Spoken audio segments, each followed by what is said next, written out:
Bon, bienvenue tout le monde. Bonsoir. Je m'appelle Johannes Müller-Gomez. Je suis chercheur postdoctorant à la Maison des affaires publiques internationales ici à l'UDM. J'ai le plaisir de vous accompagner ce soir, d'animer la discussion et de vous présenter nos invités. Vous entendez peut-être mon bel accent. Je suis allemand. Ça fait 8 ans que je suis au Québec. Ça fait 8 ans que j'ai le plaisir d'habiter au Québec et de plus en plus d'étudier le Canada, notamment le fédéralisme canadien. Je mentionne mon origine allemande, pas seulement pour excuser mon accent allemand, mais aussi pour vous dire pourquoi je suis fasciné par le fédéralisme canadien. Moi, comme Allemand, je suis habitué à un fédéralisme où les gens, où les gouvernements, où les palais du gouvernement se parlent. Le gouvernement fédéral consulte les Länder, parle aux Länder. Il y a beaucoup de coopération, coordination, consultation entre les palais du gouvernement. Comme étranger au Canada, j'ai l'impression qu'au Canada, ça fonctionne un peu moins bien.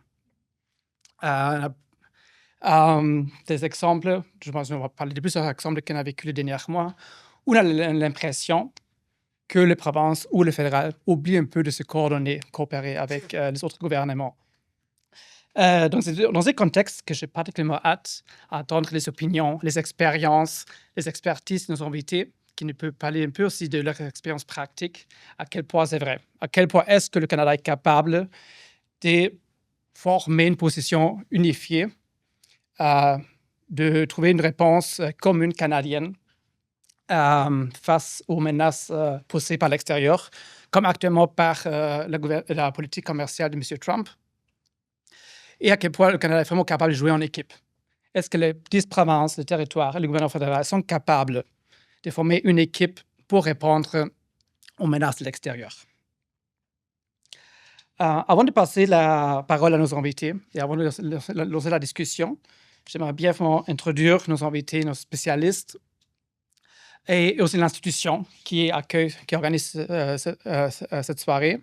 C'est la Maison des affaires publiques internationales de l'UDM, avec notre directrice Christiane Nordmeyer et notre coordinatrice Gabrielle, qui est aussi dans la salle, voilà, qui a comme but de créer un pont entre le monde scientifique, académique et le monde pratique. Et je pense que cette soirée représente un bel exemple de ce qu'on fait à la maison, d'inviter des experts académiques, scientifiques, mais aussi des experts praticiennes qui nous peuvent parler aussi de leur expérience pratique. Et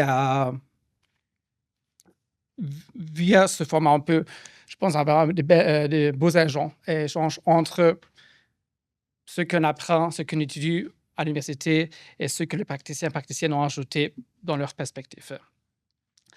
Cela dit, j'ai le plaisir de vous présenter nos invités.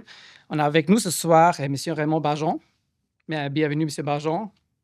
M. Bajon est ancien ministre des Finances du Québec et ancien ministre du Québec du développement économique, l'innovation et l'exportation.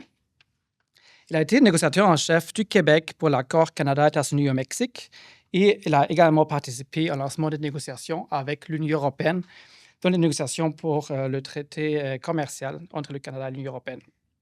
Et je mentionne aussi fièrement que M. Bajon a fait une partie de ses études ici à l'UDM. Donc, bienvenue de retour. On a aussi avec nous Mme Janine Richaud. Bienvenue à l'UDM. Pour la première fois, elle vient de me dire. Mme Richaud est sous-ministre adjointe aux relations multilatérales et au commerce intérieur au gouvernement fédéral. Donc, vraiment des enjeux qui sont au cœur de notre discussion aujourd'hui. Donc, j'ai très hâte de perspectives pratiques qu'on pourra nous partager aujourd'hui sur la coordination entre le gouvernement fédéral et les provinces et aussi les efforts du Canada de promouvoir le commerce à l'intérieur du Canada. On a aussi avec nous Mme Valérie Lapointe. Bienvenue. Valérie Lapointe est directrice associée du Centre d'excellence sur la Fédération canadienne à l'Institut de recherche en politique publique. Ses travaux portent notamment sur le fédéralisme canadien, les relations gouvernementales et actuellement notamment sur le commerce intérieur entre les provinces. Mme Lapointe peut aussi contribuer une expérience, une expertise pratique. Elle a travaillé dans le passé au sein du gouvernement québécois, notamment comme conseillère politique au ministère des Relations canadiennes. Marcin Ioannis, bienvenue, membre de la maison aussi. professeur de sciences économiques et directeur du département de sciences économiques et directeur de l'Institut Penner ici à l'UDEM. Il travaille notamment sur les politiques publiques et les finances publiques dans les contextes fédéraux. Lui aussi a une expérience pratique très pertinente pour cet événement. Il a occupé des fonctions d'économiste au ministère des Finances du Canada. Il a contribué à la commission sur les déséquilibres fiscaux, dont on parlera certainement aussi ce soir. Et last but not least, l'honorable Stéphane Dion, que je ne dois probablement pas présenter, ancien ministre, ancien député, ancien chef du Parti libéral, ancien ministre de l'Environnement, ancien ministre des Affaires intergouvernementales, Affaires étrangères et ambassadeur à Berlin et à Paris. Une formation qui peut-être est moins connue, était à l'UDEM avant de se lancer en politique, au département des sciences politiques. Et maintenant de retour à l'UDEM comme diplomate en résidence. Donc, bienvenue de retour à l'UDEM, M. Dion.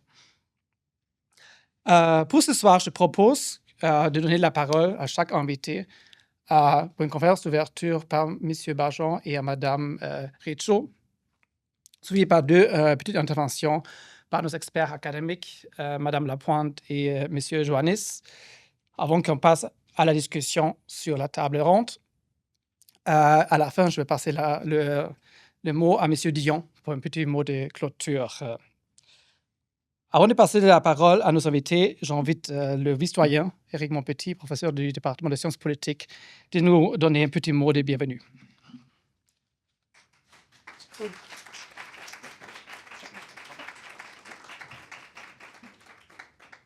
Merci beaucoup, Johannes. C'est un véritable plaisir d'être ici pour lancer cet événement, dire un mot de bienvenue. Je pense que c'est la première fois que j'ai l'occasion de dire le mot de bienvenue de la faculté pour la Maison des affaires publiques internationales. Christine, tu n'as pas le droit de me contredire. Enfin, disons que c'est la première fois. Ça me fait particulièrement plaisir parce que, Christine le sait, c'est un projet qui me tient tout particulièrement à cœur. Disons que moi, le projet de maison, là, il date pas du moment où j'ai été nommé vice-doyen. Ça date de bien avant ça. Et donc, tu sais, je suis assez content de voir ce que la maison est en train de devenir. Puis, je suis particulièrement heureux que ce soit pour cet événement qu'on m'invite à dire un mot de bienvenue parce que l'idée vraiment au cœur de la maison, dont on discute depuis des années maintenant, c'est d'essayer de briser, disons que le mandat de la maison doit être d'essayer de briser l'isolement entre le monde de la pratique et le monde universitaire. Il s'agit vraiment de deux univers qui répondent à leur propre logique. Puis donc, le défi est quand même très, très grand. Juste pour vous donner une idée, les gens qui viennent des milieux de pratique, la façon dont dans le monde académique, on mesure souvent notre impact, c'est à travers les citations de nos articles scientifiques. Mais qui cite nos articles scientifiques? C'est d'autres scientifiques. Donc, c'est un impact bien interne. L'impact sur les politiques publiques, on ne le voit pas à ce niveau-là. Puis, je pourrais aussi parler du milieu de la pratique. Dans le monde de la pratique, très souvent, on va reprocher, en partie avec raison, aux universitaires de faire des travaux qui ne sont peut-être pas si utiles que ça, mais souvent aussi une mécompréhension de ce que c'est que le processus de recherche, du temps que ça prend pour produire des connaissances qui sont utiles. Donc, marier ces deux univers, c'est tout un défi. C'est le défi que s'est donné la maison. Puis je suis confiant que la maison va le relever. Je veux juste dire un mot sur le thème de ce soir, donc la guerre commerciale. Je trouve que c'est un thème qui montre bien jusqu'à quel point il y a un défi là, à réconcilier les deux mondes, celui de la pratique et le monde académique. Moi, j'ai été formé au Canada anglais, en sciences politiques, dans les années 90. À l'époque, la tradition en économie politique, en sciences politiques, était très, très forte. Donc, j'ai été exposé aux travaux classiques canadiens d'économie politique. Et dans ces travaux, immédiatement dans l'après-guerre, peut-être même un peu avant, déjà, plusieurs se plaignaient de la dépendance du Canada par rapport aux États-Unis. Donc, ce n'est pas un truc qui est nouveau, là, qu'on découvre aujourd'hui. Il y a très longtemps que dans le monde universitaire, on dit que le Canada est trop dépendant des États-Unis.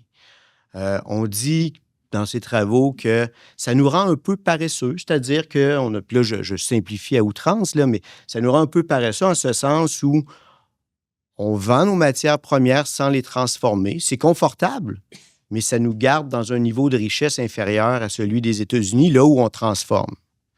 Et donc, en économie politique, depuis des années, on dit au monde politique que la dépendance aux États-Unis est trop grande et qu'il faut davantage transformer nos matières premières. Ça fait des années qu'on dit ça. Et puis, aujourd'hui, on se retrouve encore avec une très, très grande dépendance par rapport aux États-Unis, puis des matières premières qui sont encore trop peu transformées. Donc, le message, de toute évidence, n'est pas passé vers les milieux politiques. Et ce qui est intéressant, c'est que ce message-là a été lancé à une époque où il y avait une beaucoup plus grande proximité entre les politiciens et le monde universitaire. C'était pas rare que l'élite universitaire parlait aux politiciens. Je pense au père de Stéphane, qui parlait au premier ministre. Il y a à peu près plus personne dans le monde académique aujourd'hui qui a l'occasion d'échanger sur une base régulière avec le monde politique. Donc, le défi pour la maison est très, très grand. Puis, c'est une bonne thématique pour essayer de le relever. Donc, merci beaucoup aux invités d'être ici ce soir. Puis, j'ai bien hâte d'entendre le reste des discussions. Merci.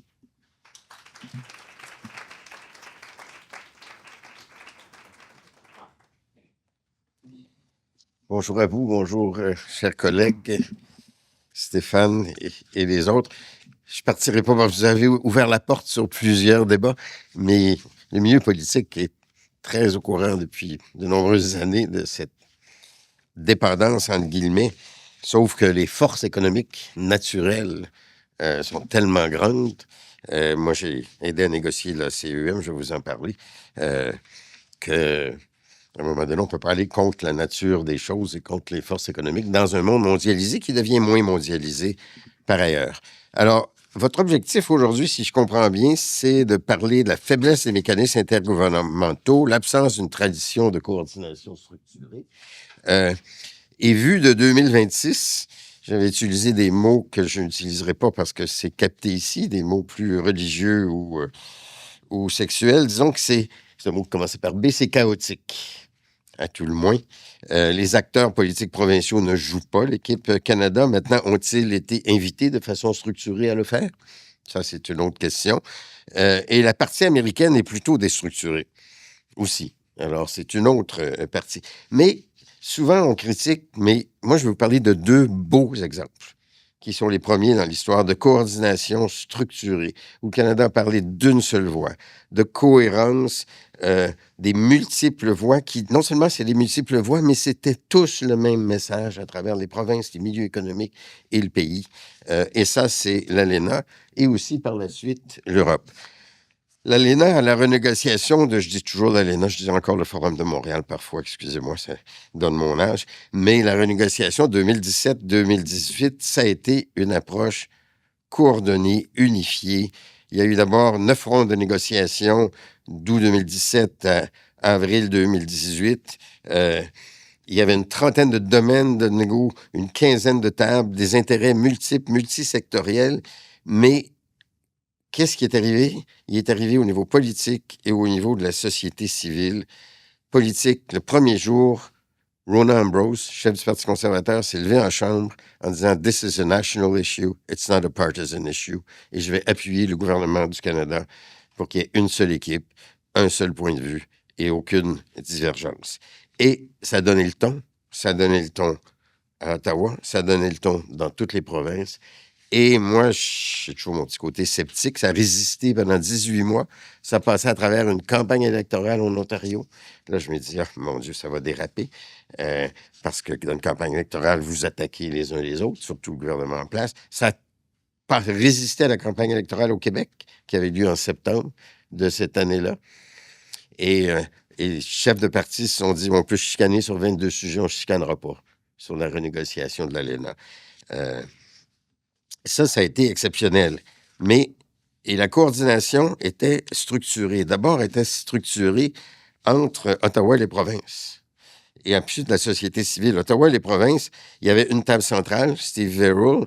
Il y avait une table, il y avait à peu près une douzaine peut-être de tables sectorielles. Il y a 30 chapitres, là, mais ils étaient regroupés. Il y avait convenu qu'il y aurait une douzaine, une quinzaine de tables de négociation avec les États-Unis. Donc, il y avait une douzaine de tables de préparation, non seulement avec les fonctionnaires d'Ottawa, mais les représentants de chacune des provinces à ces tables-là, qui en amont parlaient de OK, quels sont les objectifs, qu'est-ce qu'on veut aller chercher, sur quoi on doit se défendre, etc. Donc, il y avait beaucoup, beaucoup de consultations sur ça.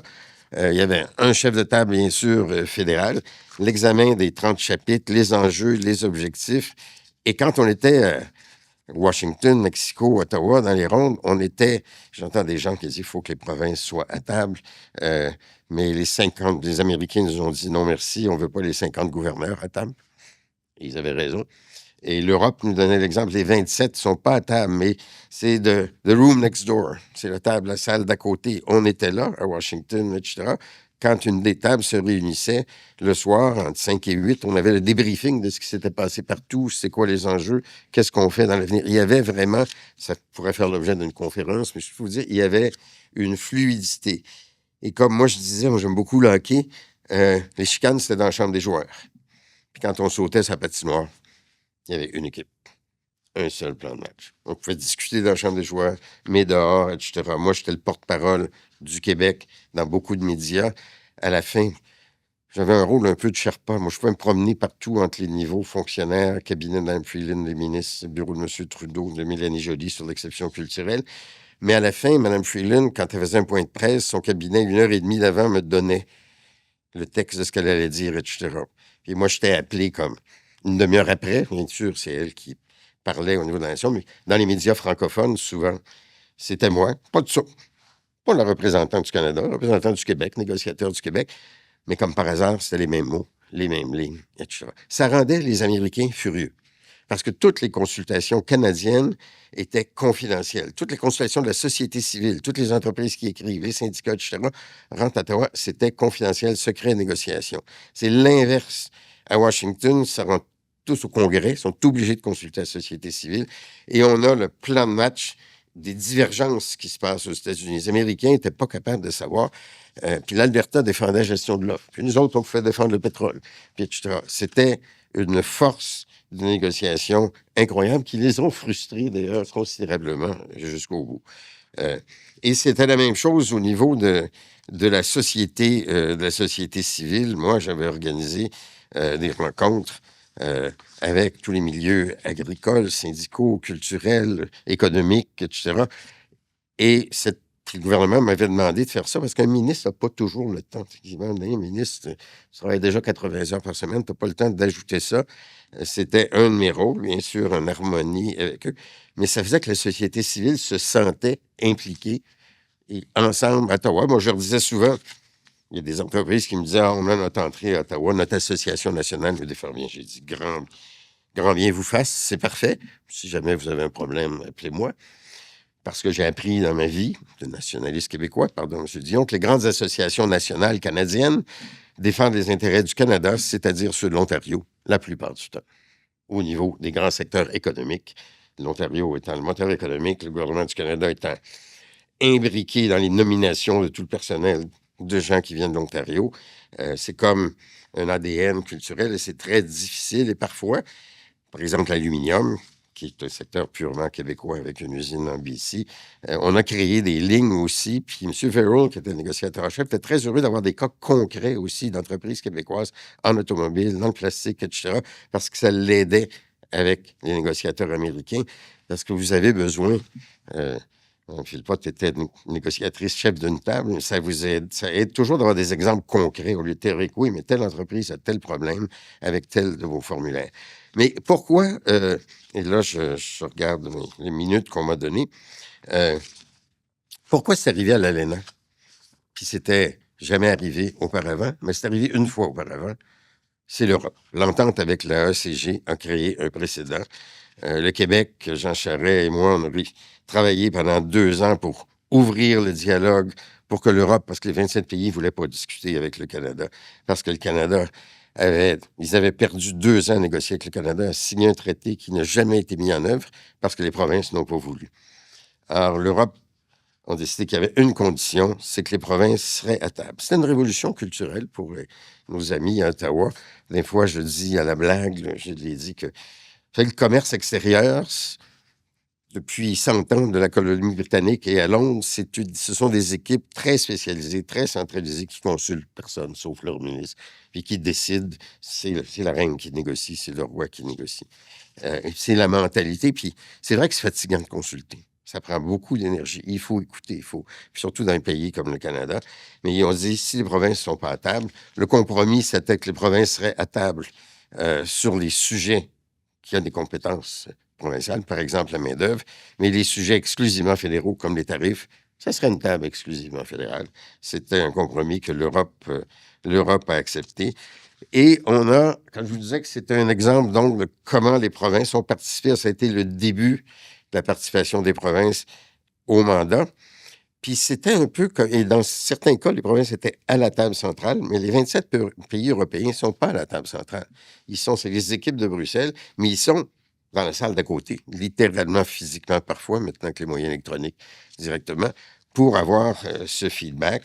Les provinces, Jean Charest avait créé le Conseil de la Fédération et il y avait beaucoup des positions communes et d'harmonie, puis il a plaidé sur l'importance de l'Europe, mais dans le Conseil de la Fédération. Et la société civile, on avait réussi parce que comment obtenir que 27 pays européens acceptent de dire à Bruxelles, vous allez négocier avec le Canada?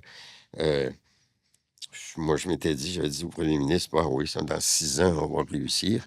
Et là, un jour, on a eu une idée, donc une réunion avec une chambre de commerce. Il y a un groupe, j'oublie le nom, là, qui s'occupait des relations Canada-européennes. Il y avait un souper dans la résidence du premier ministre. Puis là, à un moment donné, j'ai dit, bon, êtes-vous capable d'obtenir 100 signatures, 100 CEO, 50 PDG canadiens, 50 PDG européens qui disent « We want this to happen ». Excusez-moi, c'est en anglais, parce qu'en général, c'est en anglais.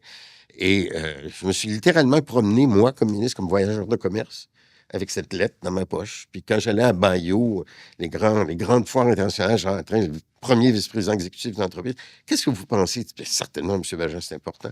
Est-ce que votre président signerait cette lettre-là? Et ils ont Ottawa, Paris, Bruxelles, Berlin ont reçu 100 lettres de PDG. Et d'un dossier qui était marginal, ça a été, oups, il y a quelque chose là. Peut-être que la société civile économique, elle veut que ça arrive. Et là, la diplomatie canadienne est entrée parce que le Canada hésitait au début. Puis c'est important parce que le Canada ne pouvait pas se dire non à l'Europe. On veut négocier, puis le Canada dit non, ça ne nous intéresse pas. Donc, le Québec a fait le travail de SAP. Et là, quand les climats étaient mûrs, on attendait que Sarkozy soit président de l'Europe. Et là, le premier ministre Harper a mis toute la diplomatie canadienne pendant 6 mois, systématiquement, dans toutes ces 27 capitales-là. Ce n'est peut-être pas 27 à l'époque, je ne me souviens plus. On dit 27 aujourd'hui, pour arriver finalement à ce que l'Europe, Sarkozy était président, décide de négocier avec le Canada. Et les provinces étaient à table. Donc, c'était la première expérience de participation provinciale. Et ça a permis probablement à l'ALENA de travailler et d'être une position qui est encore plus forte. Et c'est 2 belles expériences qui, quand on cherche, souvent, moi aussi, je suis un universitaire de formation, mais quand on cherche dans la théorie, moi, j'ai appris en pratique que c'est les êtres humains qui font la différence. Les structures que vous voulez. Si vous n'avez pas la volonté d'être humain, de collaborer, de coopérer, ça ne marchera pas. Comme aujourd'hui, quand on voit le premier ministre d'Ontario qui est parti de son bord, le premier ministre d'Alberta qui est parti de son bord, tout le monde est parti de son côté, et non pas dire, OK, quels sont les... Ils ont raison, ils n'ont pas tort. Ils n'ont pas tort parce que si mon industrie automobile était dévastée, je monterais au front, mais on est plus tranquille sur l'aluminium, ce qui est catastrophique au Québec. Qu'est-ce qui se passe? Quoi qu'il y a un marché mondial dont on sait, mais on est plus fort quand on est unis. Et puis qu'on discute dans la chambre des joueurs, puis qu'on est unis quand on est sur la patinoire. Ceci étant, ça va être un autre modèle. Ça ne sera pas le même modèle parce que les États-Unis ne fonctionnent plus de la même façon. C'est compliqué de savoir comment ils fonctionnent d'ailleurs, mais ça va être un vrai défi pour le ministère et les spécialistes de voir comment arrimer cette discussion-là, qui, je vous le rappelle par ailleurs, n'est pas une renégociation de l'ALENA, de la ECG. C'est un point de rencontre. C'est 2036, l'échéance. Mais il n'y avait jamais de sunset clause, qui était une des grandes demandes des Américains, qui est une clause crépusculaire. On avait choisi 2036, clause crépusculaire, mais un point de chute en 2026, on s'assoit ensemble. Puis on se dit, hey, si ça va bien, parfait, on continue, mais on peut donner à nos entreprises qui investissent 10, 20, 30 milliards dans un pays une perspective long terme avant de faire leur investissement. Puis on se dit, ça ne marche pas en 2026. Puis là, je vous reporte à il y a 10 ans. Ça marchera en 2027. Il peut y avoir un président de Mexique, des États-Unis, un premier ministre canadien. Les choses peuvent être débalancées dans une démocratie pendant quelques années, parfois. Ça marchera en 2027, puis ça marchera en 2028. On jouera l'horloge comme on a joué dans l'ALENA. Ça, c'est une autre conférence. Pourquoi on a gagné l'ALENA? Parce qu'on a joué l'horloge à notre faveur. Alors, je m'interromps. Je pense que j'ai pris plus de temps, mais pour vous montrer que des fois, quand on veut, on est capable de réussir, même dans un fédéralisme aussi décentralisé que le Canada. Les agences de crédit ont... les agences donnent les codes des pays, mais ils donnent les codes. Ils ont une des grandes agences, un bassin de 8, je pense, États quasi souverains. Le Québec, la Bavière, la Catalogne. Il y avait une province, je pense que c'était Hong Kong, etc. Le Québec, d'ailleurs, est le plus souverain des quasi-souverains. De tout ça dans leur avis, c'est ce qui fait qu'on est très solide parce qu'on lève nos propres impôts. Dans d'autres fédérations, c'est le pouvoir central qui verse les subventions. Aux autres, c'est très différent. Mais voilà, on est capable de se parler.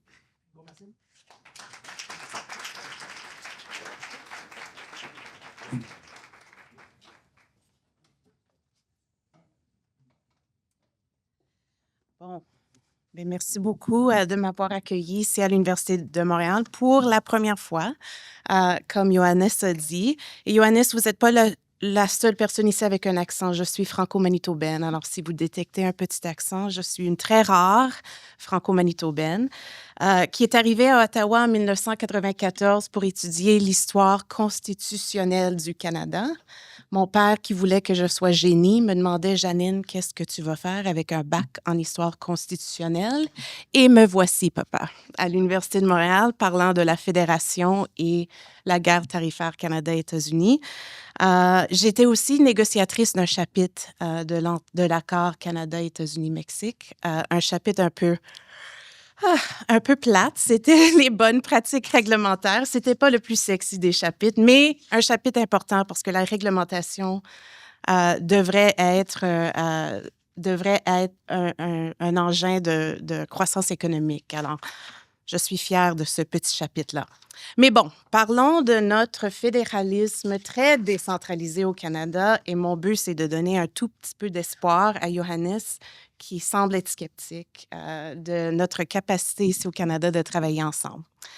Je vous parle comme fonctionnaire et je vous parle comme quelqu'un qui, pendant la dernière année et demie, a vécu la guerre tarifaire du point de vue des affaires intergouvernementales. Je dois dire, c'est très gênant de parler de ça devant M. Dion, mais bon, on va essayer quand même. Et puis, si on m'aurait dit, quand j'ai commencé mon rôle en 2022, qu'un jour je serais au centre d'un enjeu Canada-États-Unis et une guerre commerciale, j'aurais dit non, je travaille en affaires intergouvernementales. Ça n'a rien à faire vraiment avec les provinces et territoires. J'étais là avec M. Bachand pendant les négociations et oui, il y avait une collaboration étroite pendant la négociation, mais quand même, j'aurais jamais cru voir ce que j'ai vécu au long de ces derniers 18 mois.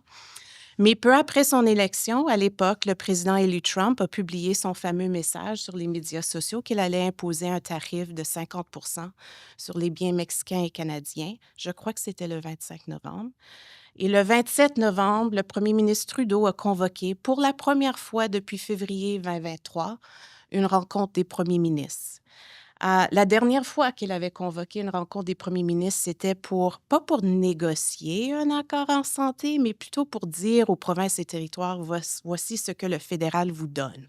Prenez-le ou non. Alors, peut-être pas le meilleur exemple de collaboration intergouvernementale.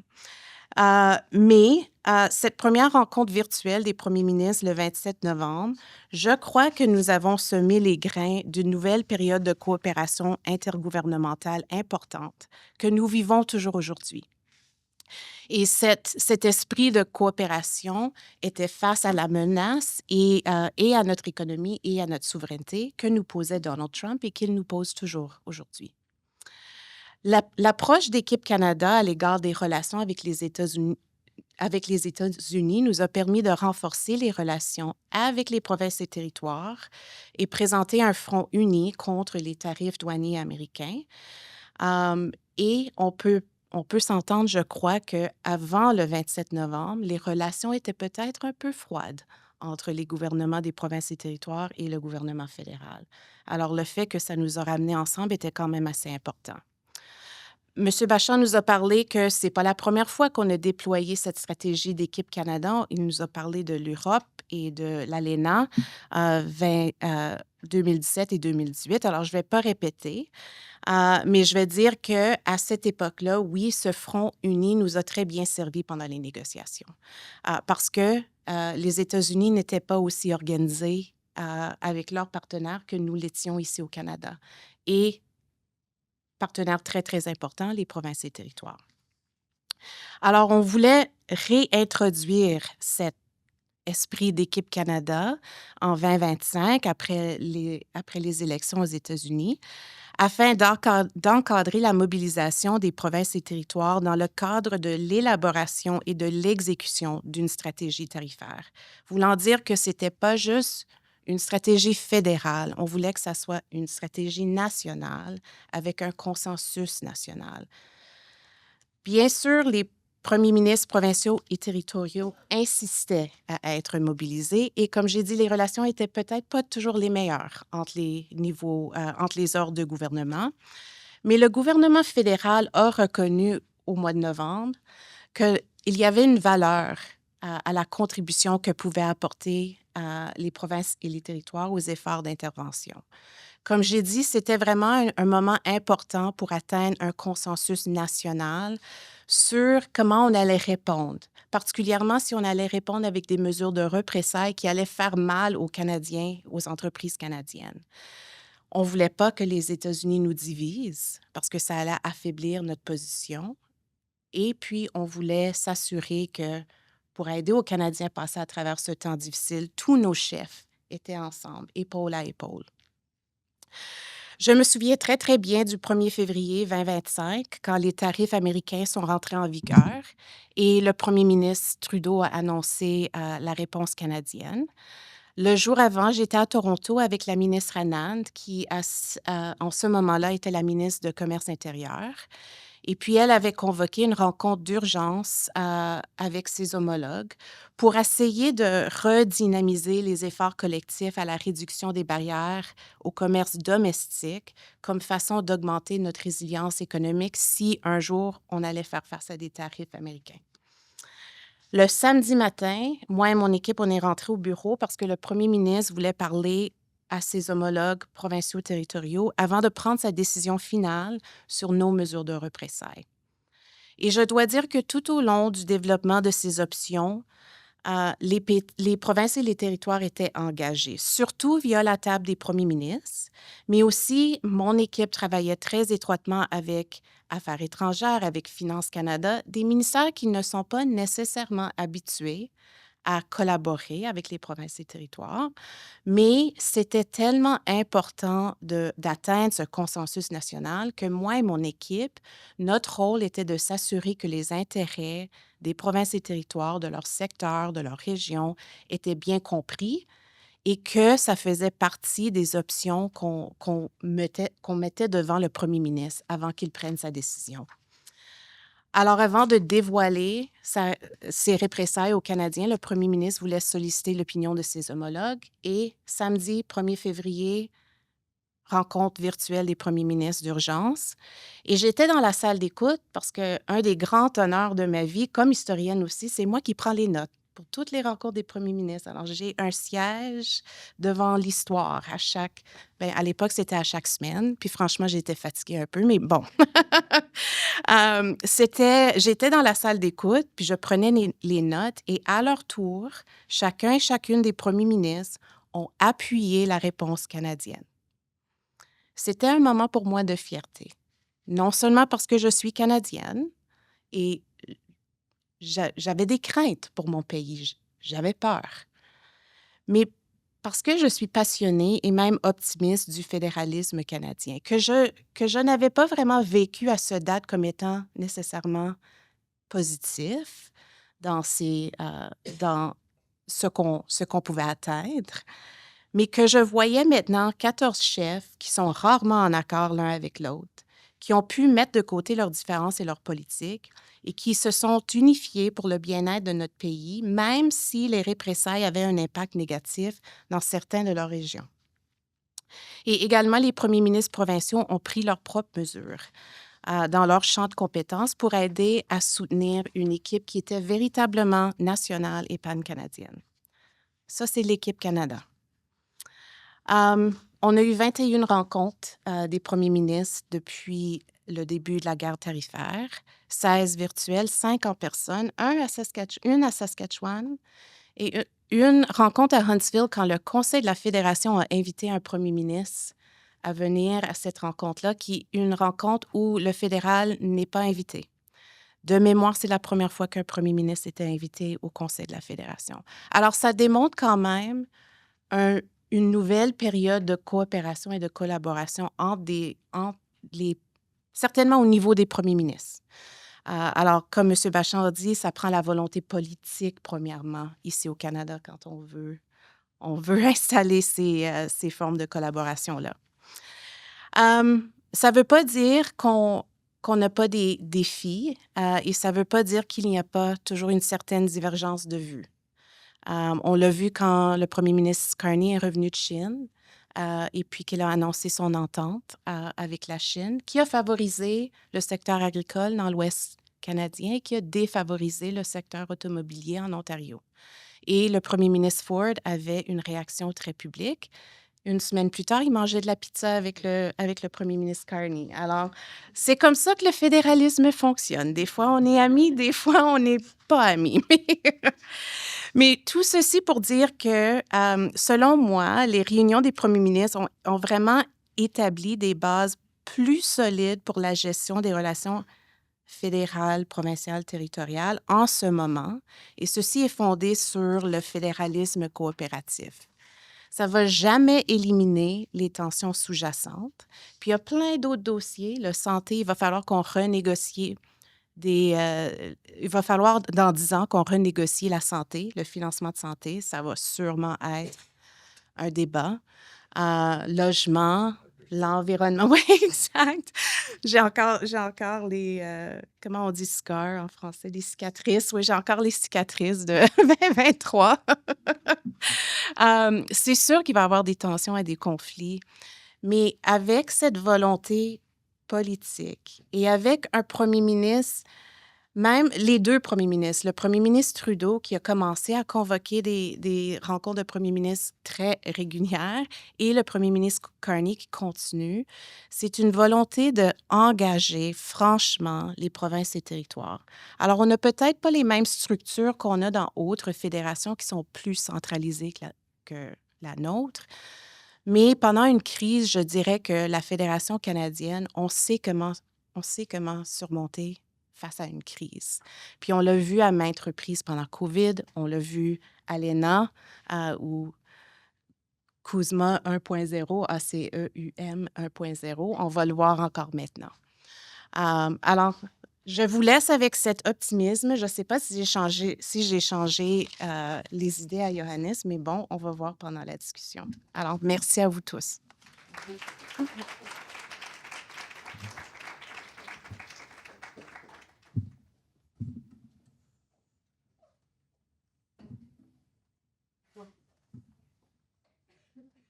Alors, bonjour tout le monde. On ne s'est pas partagé là, nos discours. Alors, il y a des éléments qui se recoupent dont je vais faire fi, mais c'est positif, les grands esprits se rencontrent. Là, donc, je veux remercier évidemment la Maison des affaires publiques de m'avoir invité à participer à ce panel ce soir. J'ai de la difficulté.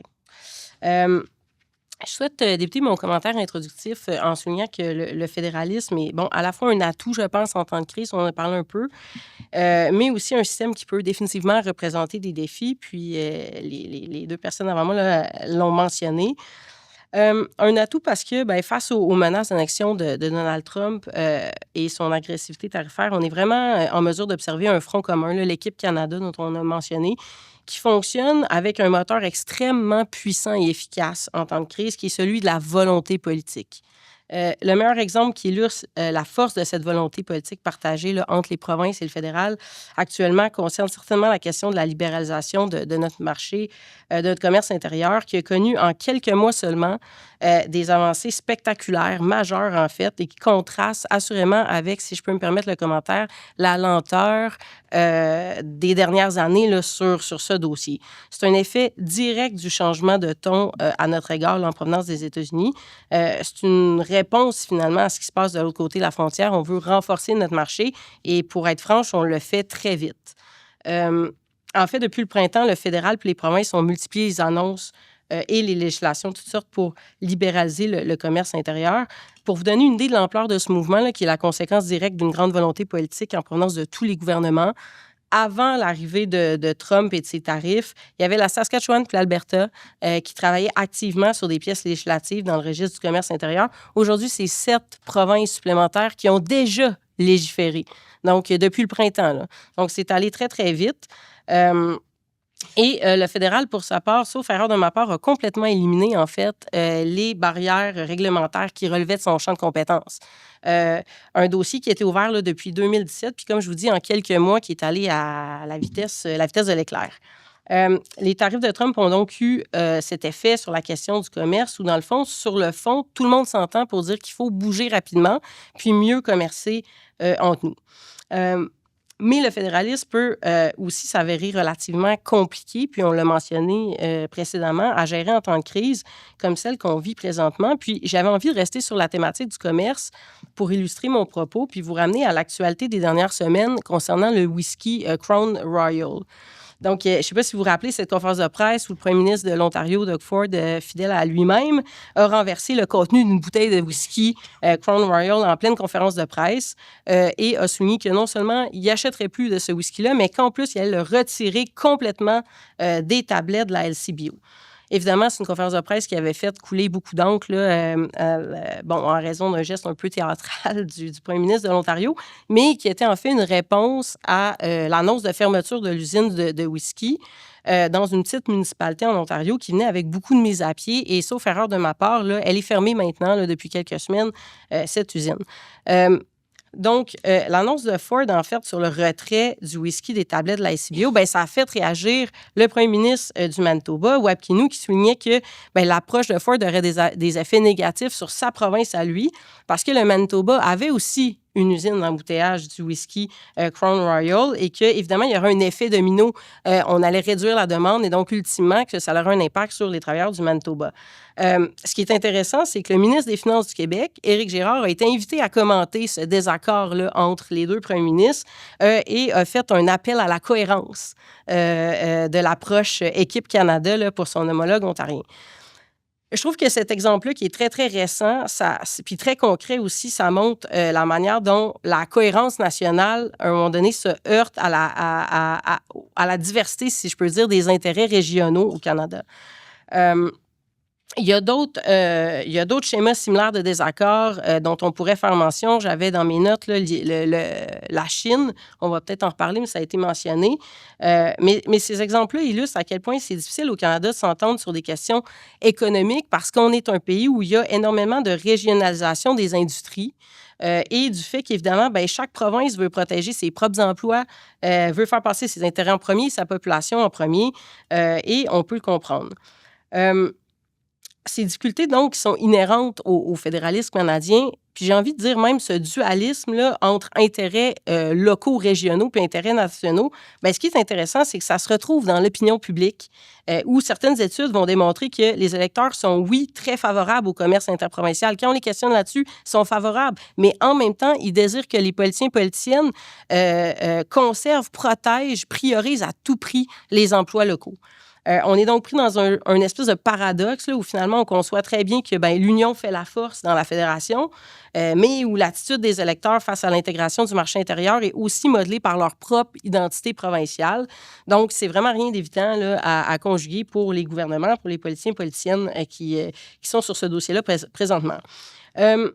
je vais terminer mon commentaire en soulignant qu'à toute cette complexité-là, ben, s'ajoute, ou en fait se juxtaposent les questions autochtones qui nécessitent des gouvernements une attention particulière, que ce soit en lien avec les droits territoriaux, les droits ancestraux, et qui peuvent générer des grands désaccords, surtout quand les gouvernements ben, omettent leur obligation de les consulter ou alors décident de le faire de manière, disons, très rapide.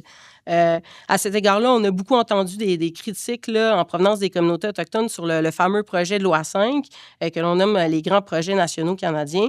Donc, vraiment vivre dans un système fédéral comme le nôtre, ben, ça comporte son lot de défis. Puis même en temps de crise, on ne peut pas se soustraire, je pense, à l'hétérogénéité de la population puis du territoire. Le système fédéral fait naître des désaccords ponctuellement et honnêtement, je ne crois pas qu'il soit possible, indépendamment de la grosseur de la crise là, auquel on va faire face comme Canadiens, de s'en soustraire complètement. L'arrimage d'autant de provinces, de territoires, puis j'ai envie d'ajouter de nations au pluriel, ben c'est compliqué.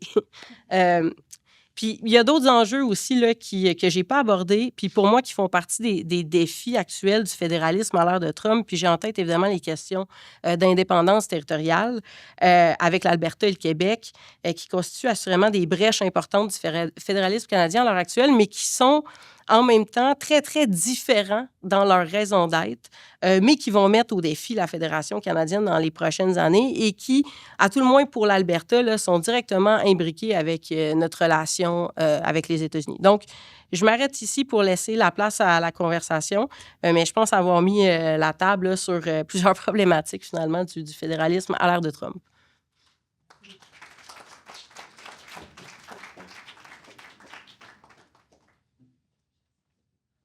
Merci beaucoup. Bonsoir. Bonsoir tout le monde. On a de la belle visite aujourd'hui à l'Université de Montréal. Très content d'accueillir les collègues. Merci à la maison de m'inviter aussi. Donc moi, je suis très occupé. Je travaille 80 heures semaine aussi comme un ministre, mais comme directeur de département, comme directeur d'institut. Puis là, je vois que la maison, elle va me servir à m'obliger à continuer à travailler sur les sujets qui m'intéressent, les sujets qui me passionnent. Et un de ces sujets-là, c'est la question du fédéralisme. Et en particulier la question du fédéralisme fiscal aussi. Donc, j'ai le goût de prendre un petit peu où ma prédécesseur vient de laisser, prendre un petit peu un pas de recul, puis en termes de vie d'une fédération, qu'est-ce que la situation actuelle change fondamentalement? Moi, j'ai l'impression, en analysant la situation actuelle, c'est majeur ce qui se passe présentement. Notre thème officiellement ce soir, c'est guerre commerciale, mais dans guerre commerciale, il y a le mot guerre aussi. Et je pense qu'en filigrane, et je pense qu'il est peut-être beaucoup plus lié qu'on ne le pense, il y a toute la question de la montée en puissance des dépenses militaires. Il y a à peine, peut-être 2 ans, même peut-être moins que ça, on peinait au Canada à atteindre 2 % des dépenses en pourcentage du PIB pour le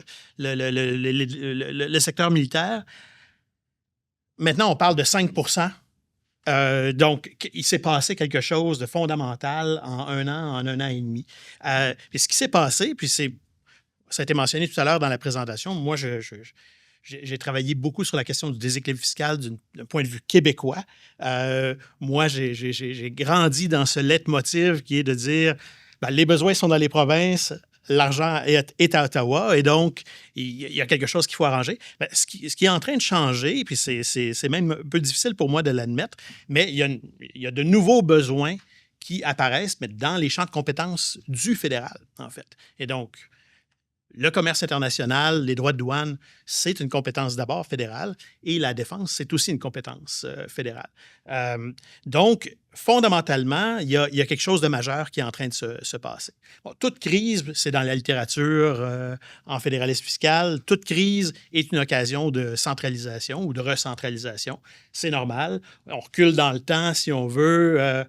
La Deuxième Guerre mondiale a été fondamentale au Canada dans la mise en place du système de transfert. Le fédéralisme fiscal tel qu'on le connaît aujourd'hui est essentiellement issu de la Deuxième Guerre mondiale. Les provinces avaient cédé leur espace fiscal et l'argent n'est pas revenu sous forme de d'espace fiscal ou de taxes et impôts. L'argent est revenu sous forme de transfert. C'est essentiellement le système qu'on a aujourd'hui, donc la péréquation avec les transferts en santé et les transferts en programmes sociaux. Donc là, on se propulse une centaine d'années plus tard, essentiellement 90 ans plus tard. Là, on vient de vivre coup sur coup 2 crises importantes. D'abord, la crise de la COVID. Et là, maintenant, la crise, appelons-la la crise Trump avec la guerre commerciale, mais aussi tout le contexte géopolitique puis la pression sur les dépenses militaires également. La première crise, la crise de la COVID, essentiellement, elle était dans les champs de compétences des provinces. Donc, je pense qu'elle n'a pas changé fondamentalement la dynamique de notre fédération, même si le fédéral a joué un rôle majeur pendant la crise. Là, cette fois-ci, la situation change la donne, à mon avis, et je pense qu'essentiellement, le déséquilibre fiscal, d'une certaine façon, il y a une tendance, disons, à l'inversion du déséquilibre fiscal qu'on observe actuellement. Donc, oui, c'est majeur, ça change la dynamique. C'est pas si simple, toutefois, parce que si on pense à la réponse en matière de politique publique face à la crise actuelle, il n'y a bien sûr pas que le fédéral qui est impliqué. Donc, fondamentalement, puis on va en parler certainement tout à l'heure, il est question évidemment de toute cette question de réduire les barrières tarifaires ou les barrières essentiellement non tarifaires entre les provinces, par exemple, diversifier notre commerce international. Tout ça, c'est des solutions qui sont difficiles, mais c'est un peu de la tarte aux pommes, si on veut. Dans le sens où je pense que tout le monde va être d'accord. Je serais surpris que ce soir, les gens disent « Moi, je suis contre la réduction des barrières entre les provinces ». La difficulté, et je pense que là où Trump cherche à nous amener, Trump espère du reshoring, en fait. Espère que des entreprises vont juger que, en toute bonne foi, et là, on n'est pas dans la politique, on est dans l'économique, il devient trop risqué, par exemple, d'être localisé à l'extérieur des États-Unis, et on est mieux c'est contre ça qu'on se bat. Et je pense que les politiques sur lesquelles on doit réfléchir, c'est des politiques fondamentales qui visent à s'assurer que les entreprises continuent à avoir intérêt à rester localisées au Canada. Donc ça touche à quoi?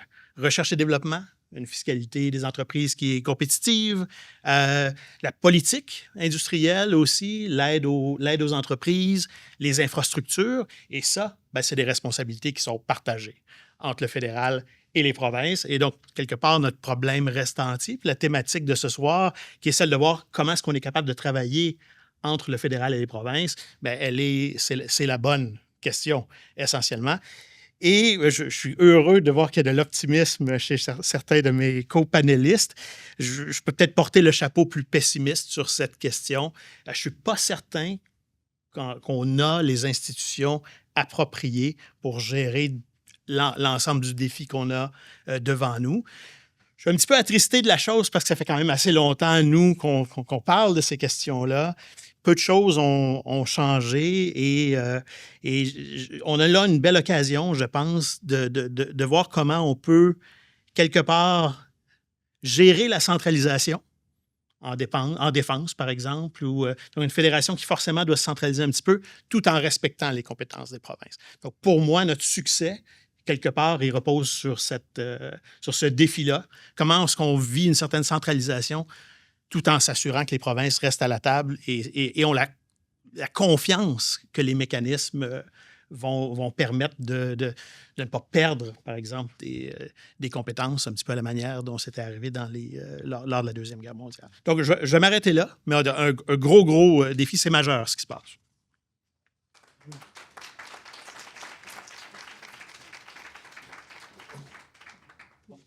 Merci beaucoup.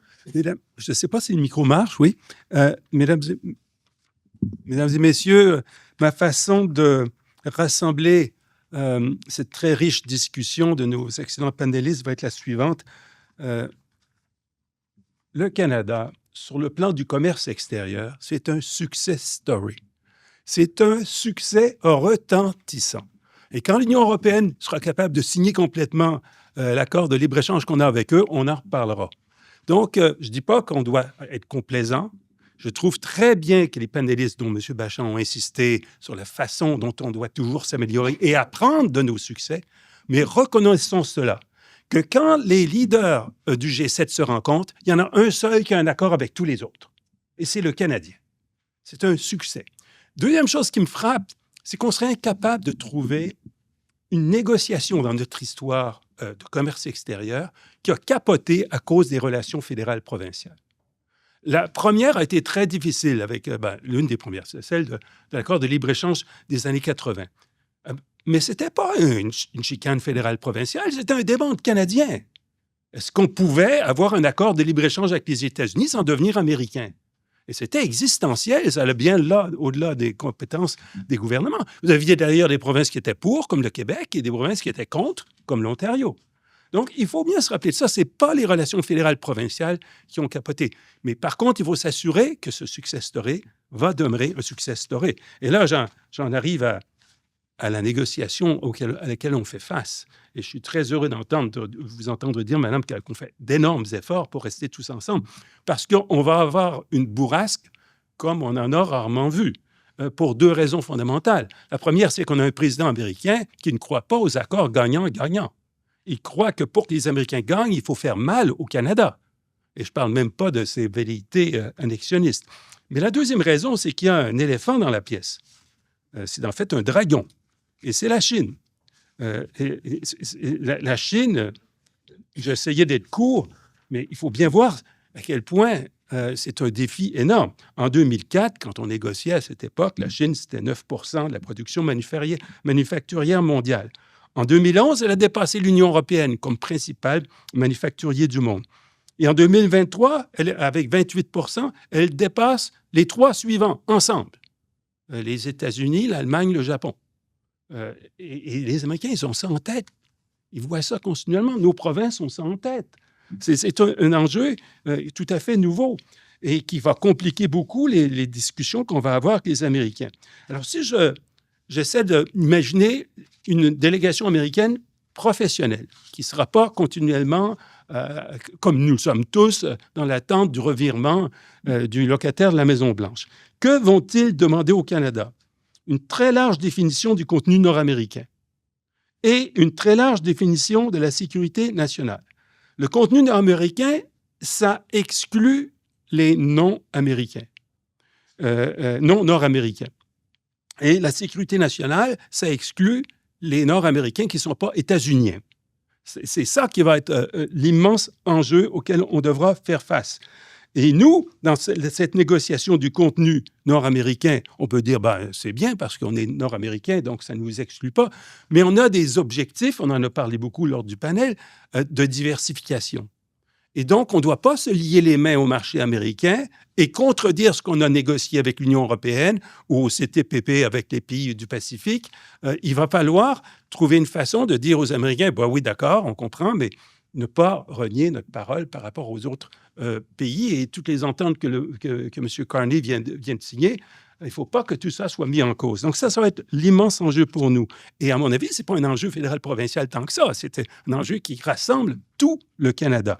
La sécurité nationale, alors là, il faudra jouer fortement la carte que le Canada est pour les États-Unis une façon d'échapper à une trop grande dépendance à la Chine et qu'on a les minéraux critiques, on a les ressources, on a l'énergie, nos économies sont imbriquées. Il faudra jouer ça très fort. Et le problème qu'on aura, c'est que nos interlocuteurs américains seront bien d'accord avec nous.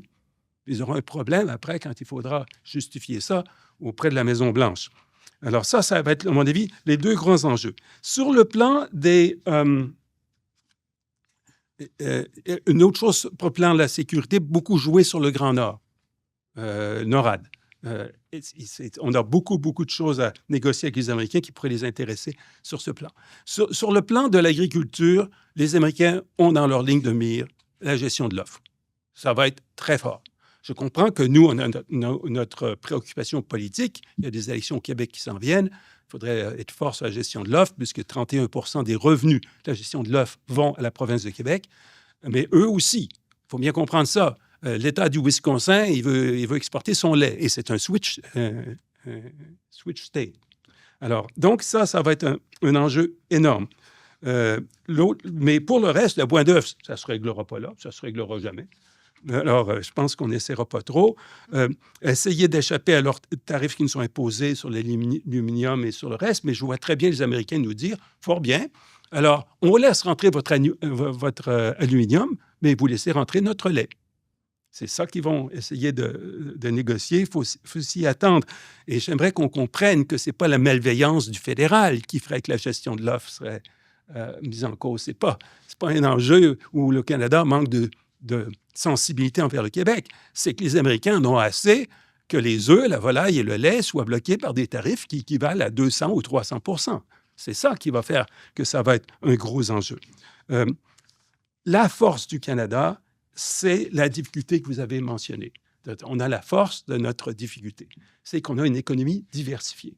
Et donc, quand vous avez une économie diversifiée, c'est une force économique. Je pense que monsieur le directeur du département le reconnaîtra.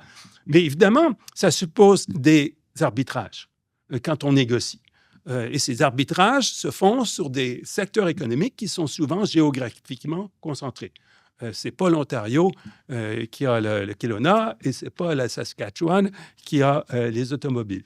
Alors ça va nous mettre un grand défi. Quand j'ai dit que ça a été un success story jusqu'à aujourd'hui, quand on a un président du style qu'on a et les enjeux qui s'en viennent face à l'inquiétude que les Américains ont que nous, les Chinois, vont utiliser le Canada et le Mexique pour rentrer chez eux, ça va nous mettre fortement sous pression. Et j'espère qu'on va pouvoir compter sur l'expertise que nous avons eue ici à ce comité et l'expérience d'un grand négociateur comme M. Bachand pour s'assurer que les négociateurs d'aujourd'hui vont faire face aux terribles défis qui s'en viennent dans les prochains mois. Merci beaucoup.